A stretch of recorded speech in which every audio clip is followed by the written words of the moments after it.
Assalamualaikum warahmatullahi wabarakatuh. Perkenalkan nama saya Yofan Nugroho dengan NPM 23163111085. Saya dari kelas 23A. Pada daftar hadir praktikum saya berada di kelas G. Di sini saya akan mempresentasikan mengenai final praktikum arsitektur sistem komputer yang membahas resume hasil pelaksanaan praktikum mengenai pelaksanaan sistem operasi komputer, spesifikasi komputer dan perangkat keras.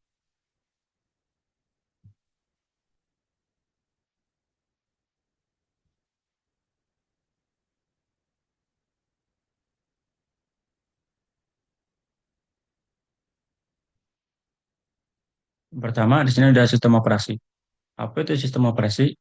Sistem operasi adalah perangkat lunak pada lapisan pertama yang ditempatkan pada memori komputer pada saat komputer dinyalakan booting. Sedangkan software-software lainnya dijalankan setelah sistem operasi berjalan. Dan sistem operasi akan melakukan layanan inti untuk software-software itu. Selanjutnya di sini ada fungsi sistem operasi. Yang pertama, manajemen sumber daya komputer. Yang kedua, berperan sebagai aplikasi dasar sebuah perangkat. Yang ketiga, menghubungkan hardware. Yang keempat, mengoptimalkan fungsi sebuah perangkat. Yang kelima, mengatur sistem kerja perangkat. Selanjutnya di sini ada jenis sistem operasi komputer. Yang pertama, sistem operasi standalone. Sistem operasi standalone dapat digunakan oleh satu maupun banyak pengguna, memiliki fitur lengkap dan mampu berjalan secara mandiri. Contohnya Windows, Linux, dan Mac OS. Yang kedua, ada sistem operasi Lab CD. Lab CD merupakan sistem operasi ringan yang dapat dijalankan langsung dari CD atau DVD tanpa instalasi permanen. Meski fiturnya terbatas dibandingkan sistem operasi standalone, Lab CD tetap praktis digunakan. Contohnya Synopsys, CentOS, Linux Mint, dan WinXP Live CD. Yang ketiga, ada sistem operasi embedded. Sistem ini langsung ditanam di komputer dan tidak bisa berdiri sendiri. Memiliki fungsi khusus dan spesifikasi khusus. Satu dari sistem operasi embedded adalah ICOS, Linux OS, Java OS, dan Embedded Linux. Lalu yang keempat, ada sistem operasi jaringan. Sistem operasi jaringan dirancang khusus untuk mendukung kebutuhan jaringan komputer seperti layanan HTTP, DNS, printer sharing, dan proxy server. Contohnya Red Hat, CentOS server, dan Cloud Linux. Lalu di sini ada spesifikasi komputer.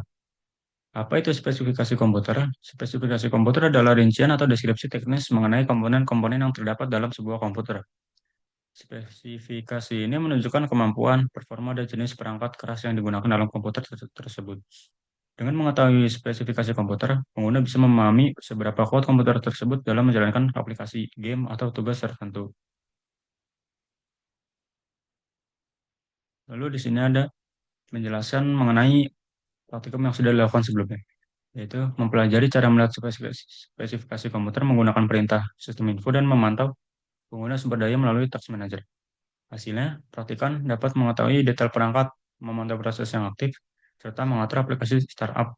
Hal ini membantu meningkatkan efisien dan kinerja komputer serta menambah pemahaman praktikan dalam mengelola sistem. Lalu pada perangkat keras. Perangkat keras atau hardware adalah komponen fisik dari sebuah komputer atau sistem komputer yang dapat dilihat dan disentuh secara langsung.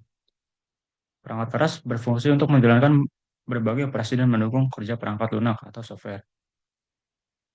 Lalu di sini ada komponen-komponen perangkat keras. Yang pertama, ada unit pemrosesan pusat atau CPU.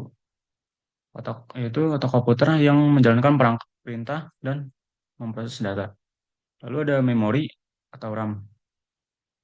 Itu penyimpanan sementara data dan instruksi yang sedang digunakan oleh CPU.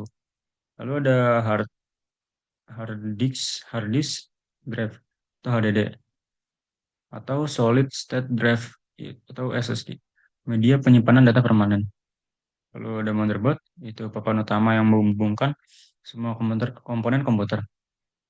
Lalu ada power supply unit atau PSU, yaitu menyediakan daya listrik ke seluruh perangkat komputer. Lalu ada perangkat input, contohnya itu keyboard, mouse, scanner untuk memasukkan data ke komputer. Pada perangkat output, contohnya itu monitor, printer, speaker, itu untuk menampilkan atau mengeluarkan hasil proses komputer. Lalu ada kartu grafis atau GPU, yaitu memproses data grafis dan gambar yang ditampilkan ke monitor. Yang terakhir ada perangkat jaringan. Contohnya kartu jaringan atau NIC, modem, dan router. Yaitu untuk menghubungkan komputer ke jaringan. Lalu kesimpulannya, sistem operasi merupakan perangkat lunak utama yang mengelola seluruh aktivitas komputer, termasuk pengoperasian perangkat keras dan perangkat lunak lainnya. Pemahaman tentang spesifikasi komputer penting untuk menyesuaikan kebutuhan pengguna dengan kemampuan perangkat. Selain itu, mengenal berbagai komponen perangkat keras seperti prosesor, RAM, hard disk, dan perangkat input atau output membantu dalam merakit, mengupgrade, maupun memelihara sistem komputer secara efisien. Baik, sekian dari saya. Kurang lebihnya mohon maaf. Wassalamualaikum warahmatullahi wabarakatuh.